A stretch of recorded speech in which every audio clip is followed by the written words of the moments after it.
In today's video, we're going to be taking a look at this, the brand new flagship smartwatch from Garmin, the Fenix 8, and we have the 51mm Sapphire edition, and we're going to be comparing it against this, my favorite smartwatch of all time, the Garmin Epix Pro Generation 2. But first, if you're new to the channel, my name is Jody and I make running and exercise related content, including doing product reviews intended to help you make decisions as to whether certain products are right for you and your circumstances.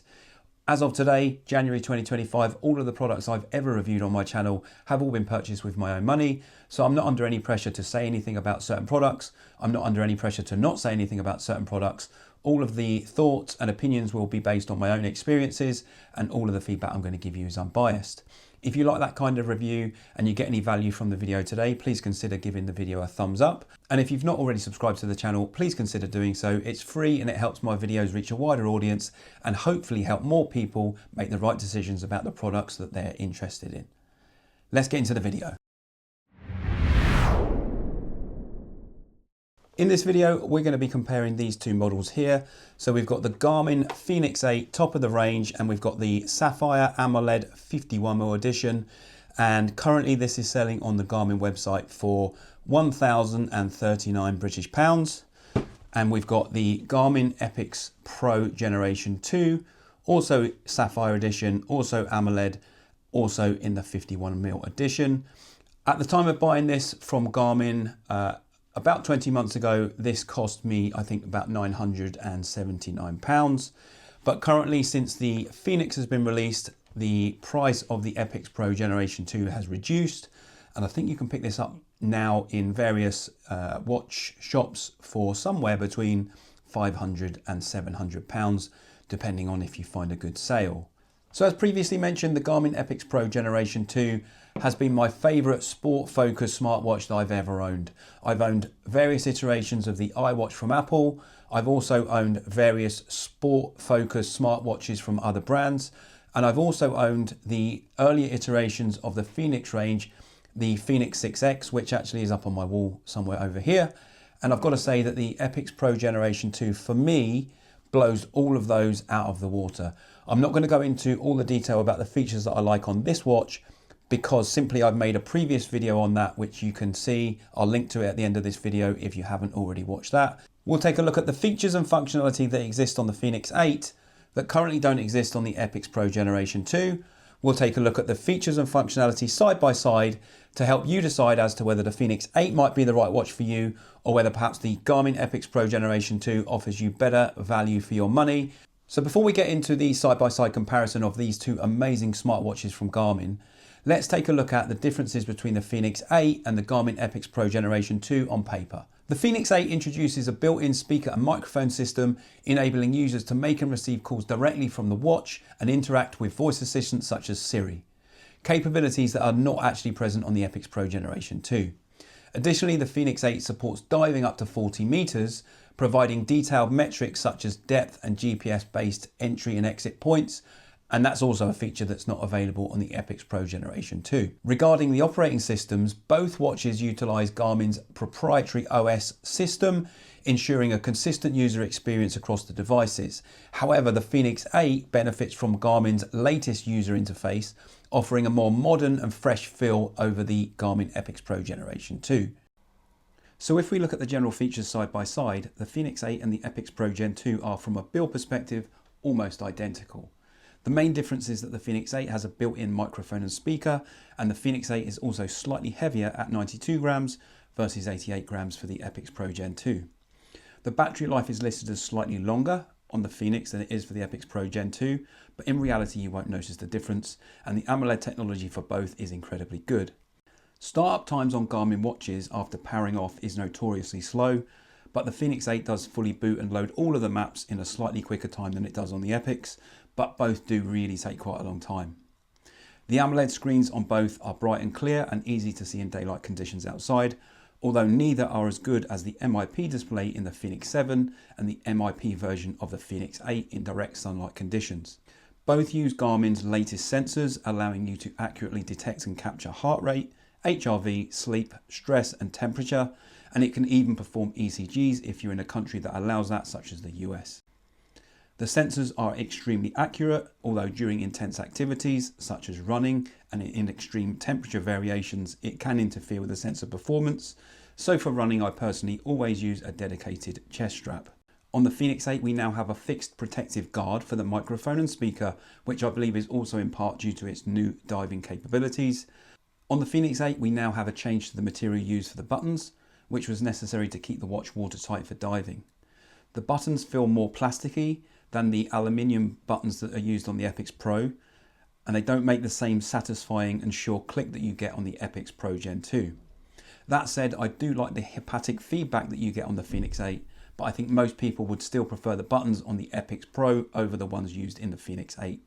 Both still use that proprietary Garmin charging cable, which I think most people aren't a fan of.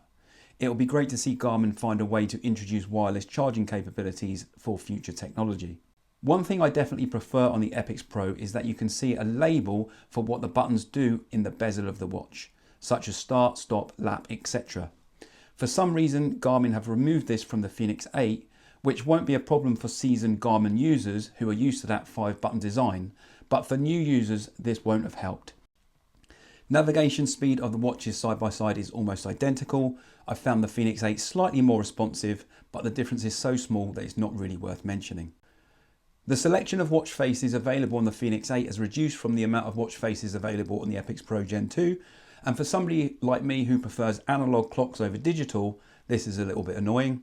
However, all the screens are very customizable, offering you the ability to include as many metrics on your watch face as you wish. All of the metrics included can be accessed directly via the watch face if touch is enabled. I personally prefer the watch face options available on the Epix Pro Gen 2, although for both you can download many more watch faces from Garmin iQ Store. I do prefer the new operating system on the Fenix 8 over the operating system on the Epix Pro Gen 2. The difference isn't huge, but it feels much more modern and clean. They've improved some of the functionality, like the ability to access notifications by pulling down the watch face, and including the new voice commander and phone assistant via a long press of the start and stop button.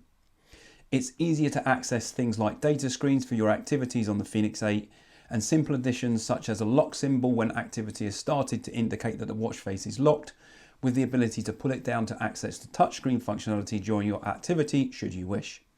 One of the most significant updates is the Fenix 8's ability to incorporate professional diving metrics and water resilience.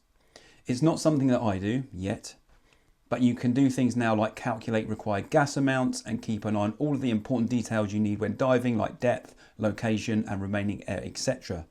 Now, I'm not a diver, but I imagine if I was, this would be the most significant reason to opt for the Fenix 8 over the Epix Pro Gen 2. The GPS on both is exceptionally accurate. In my test, the Epix Pro locked onto GPS slightly quicker than it did with the Fenix, but in real world use, the GPS lock is about the same for both and quicker than previous versions of the Fenix, such as the 6X and 7X. For the most accurate GPS performance, I go for all satellites plus multiband, which can be found via the Power Manager folder. Be aware, however, that this does consume power faster, but it still gives you 51 hours of GPS on a full charge, which is insane. This is about the same for both watches. On the Fenix 8, you can now access all options from your activity screen. So you can make changes to things like the amount of satellites that you wish to use in your activity, and you can configure your data screens to show you the exact metrics that you wish to see during your activity. The list of options here on both watches is so extensive that there's pretty much limitless options for you. And it's the same on both watches, although some of the graphical metrics do look slightly different. You can also do some cool things like race yourself, if for example you're running the same route that you did before and you want to better your performance and time. Adding Pace Pro plans and routes is easy to do both either on the watch or also via the Garmin app or desktop. With a speaker built in, the Fenix 8 is able to play music without connecting to a Bluetooth device. I found the Bluetooth connection to be rock steady, however, on both watches, although I have seen an improvement on locating and locking onto Bluetooth devices such as headphones easier and quicker on the Fenix 8.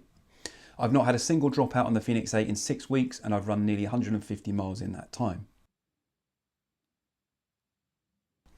Adding songs, playlists and audiobooks from your preferred music provider is simple and easy, but you do need to set up Wi-Fi on your watch to do that. Making calls and asking the watch to perform simple tasks like set timers and ask for the weather forecast is easy, but you do need to give the watch time to connect to Siri on your phone, which it will indicate via a short hepatic buzz. I found it hit and miss, but I think for future-proof purposes, especially with AI and things like Apple Intelligence, this feature will improve over time. You can use the speaker on your watch to talk or transfer back to the phone should you wish. When all is said and done, the differences between the two watches are small, but the Fenix 8 definitely feels more modern. Both are extremely rugged, and as you can see here, after many months of use, my Epix Pro Gen 2 still doesn't have a mark on it. Both watches are certainly expensive and sit at the more premium end of the sports-focused smartwatch lineup, but in my opinion, they offer unrivaled performance, durability, and have the very best GPS performance on the market today. The additional features of the Fenix 8 does make it a slightly more user-friendly, and it does feel more ready to incorporate things like AI and machine-based instructions, a little like having a personal assistant on your wrist. But which should you buy if you're deciding between these two incredible watches? For me, the only reason to go for the Fenix 8 over the Epix Pro Gen 2 is if you're a diver.